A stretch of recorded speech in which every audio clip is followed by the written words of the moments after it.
গল্পের নাম ভয়ঙ্কর রাত। প্রধান চরিত্রে রয়েছেন অর্ণব, দ্বিতীয় মধুমিতা, বৃদ্ধা, ভূত। একটি পুরনো গ্রাম। রাতের সময় চাঁদের হালকা আলো, ঝিঝি পোকার আওয়াজ। অর্ণব: এত রাত হয়ে গেল, তবুও কেউ আসছে না। এই পুরোনো বাড়িটা দেখে মনে হচ্ছে কিছু ভয়ানক ঘটবে। মধুমিতা: তাতে তুমি ভয় পাচ্ছ? অর্ণব: ভয়? আমি? কখনোই না। তবে সত্যি বলতে এই জায়গাটা বেশ অদ্ভুত লাগছে। মধুমিতা: এটা কি ছিল? অর্ণব: মনে হচ্ছে ওই পুরনো ঘর, ওখান থেকেই এসেছে। চল দেখে কি হচ্ছে ওখানে। অর্ণব আর মধুমিতা মিলে সেই ঘরের দিকে এগোতে থাকে। হঠাৎ যেন ঘরের আলো নিভে যায়। বাইরে বাতাসের শব্দ। পুরনো ঘরের ভিতর গিয়ে অর্ণব আর মধুমিতা দেখল ঘরের দেওয়ালে ফাটল, ধুলো পড়ে আছে সারা ঘরে, ভাঙা জানালা।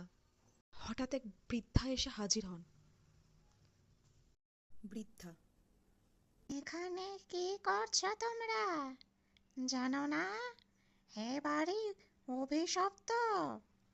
মধুমিতা: অভিশপ্ত? কিভাবে? বৃদ্ধা: বহু বছর আগে এখানে একজন মেয়ে মারা গিয়েছিল। তার আত্মা এখনো এই বাড়িতে ঘুরে বেড়ায়। অর্ণব: দূর, ভূত পেত বলে কি কিছু আছে নাকি? আপনি কেন শুধু শুধু গল্প বানাচ্ছেন? বৃদ্ধা: গল্প ভাবছ? ঠিক আছে, অপেক্ষা করো। রাত বাড়লে সত্যিটা টের পাবে। এই বলে বৃদ্ধা চলে গেল। হাওয়ার সঙ্গে জানালা ধাক্কা খায়। অর্ণব আর মধুমিতা ভয়ে কাঁপতে থাকে। অর্ণব আর মধুমিতা দৌড়ে ঘর থেকে বেরিয়ে এলো। মধুমিতা: তো তোকে আমি বলেছিলাম না, কিছু একটা এখানে আছে।